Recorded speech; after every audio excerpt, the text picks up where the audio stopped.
মাননীয় স্পিকার, মেঘনা আর তিতাস পাড়ের দেশ ব্রাহ্মণবাড়িয়া, ওস্তাদ আলাউদ্দিন খাঁ কিংবা শচীন দেব বর্মনের দেশ ব্রাহ্মণবাড়িয়া, কীর্তন আর বাউল গানের দেশ ব্রাহ্মণবাড়িয়া, ছানামুখী মিষ্টির অপূর্ব স্বাদের দেশ আমার বাউনবাড়িয়া, দিগন্ত জোড়া হাওরের দেশ বাউনবাড়িয়া, আবার তুচ্ছ বিষয়ে ট্যাটা নিয়ে মাঠে নামার দেশও কিন্তু ব্রাহ্মণবাড়িয়া। মাননীয় স্পিকার, বাংলাদেশের শিল্প সাহিত্য সংস্কৃতির রাজধানী বলা হয় ব্রাহ্মণবাড়িয়াকে।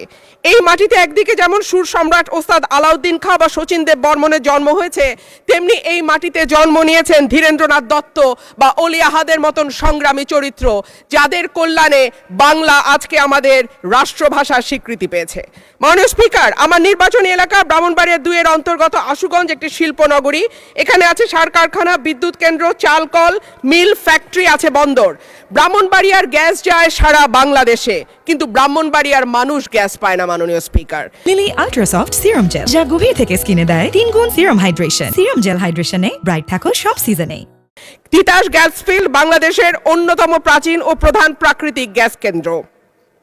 1962 সালে আবিষ্কৃত এই গ্যাস ক্ষেত্র থেকে বর্তমানে 22টি কূপের মাধ্যমে দৈনিক প্রায় 325 মিলিয়ন ঘনফুট গ্যাস জাতীয় গ্রিডে সরবরাহ করা হচ্ছে। 1991 সালে সরাইল উপজেলার সদর ইউনিয়নে গ্যাসের সংযোগ দেয়া হয়। শুরুর দিকে গ্রাহক ছিল 1000, বর্তমানে কাগজে কলমে 5000, কিন্তু অবৈধ সংযোগ যদি আমরা এর সঙ্গে যুক্ত করি তাহলে প্রায় 8 থেকে 9000। কিন্তু প্রত্যেকজন গ্রাহকই আছেন চরম গ্যাসের সংকটে। সরাইল সদরে 1.5 কিলোমিটার এলাকায় 6 ইঞ্চি এবং 1 কিলোমিটার এলাকায় 4 ইঞ্চি ব্যাসের পাইপ দিয়ে গ্যাস সঞ্চালন লাইন টানা হয়েছে। এরপরে পাড়ায় পাড়ায় 2 ইঞ্চি ব্যাসের পাইপ বসানো হয়েছে। কিন্তু সমস্যা হলো সকাল 7টা থেকে দুপুর 2টা পর্যন্ত গ্যাসের কোনো চাপ থাকে না, চুলা মিটমিট করে জ্বলে। এরপর মন চাইলে গ্যাস আসে 1 ঘন্টার জন্য, তারপরে আবার রাত পর্যন্ত গ্যাসের কোনো খবর নাই। দেশে গ্যাসের সংকট আছে, তার উপরে শীতকালে গ্যাসের চাহিদা আরও বাড়ে। অন্যদিকে আছে অবৈধ সংযোগ। Bakhrabad gas transmission and distribution system limited Brahmanbaria কার্যালয় থেকে জানানো হয়েছে, লোকবলের অভাব সহ নানা সংকটে তাদের তদারক করা পুরোপুরি সম্ভব হচ্ছে না।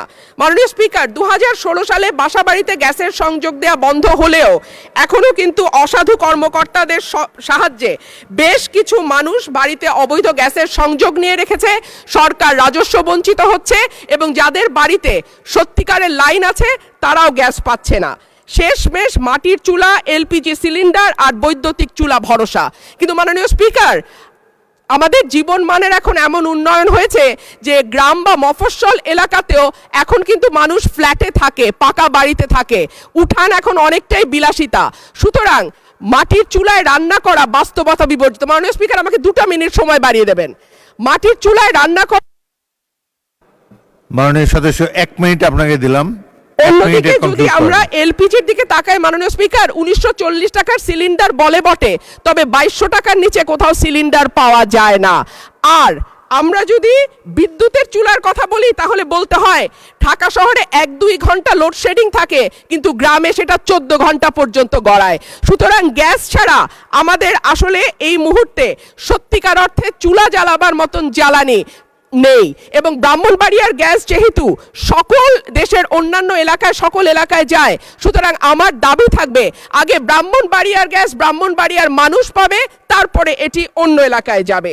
মাননীয় স্পিকার, সম্প্রতি তিতাস গ্যাস ক্ষেত্রের 31 নম্বর একটা কূপ খনন হচ্ছে, যেখান থেকে দৈনিক 9 মিলিয়ন ঘনফুট গ্যাস পাওয়া যাবে বলে শোনা যাচ্ছে। আমি আশা করব এই নতুন যে কূপ 31 নম্বর কূপ যেটা তিতাস গ্যাস ফিল্ডে খোঁড়া হচ্ছে, সেই গ্যাস আগে ব্রাহ্মণবাড়িয়ার মানুষ পাবে, তারপরে এই gas.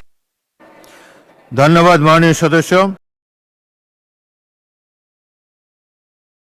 Lily ultrasoft serum gel, যা গভীর থেকে স্কিনে দেয় 3 গুণ সিরাম হাইড্রেশন। সিরাম জেল হাইড্রেশনে ব্রাইট থাকো সব সিজনে।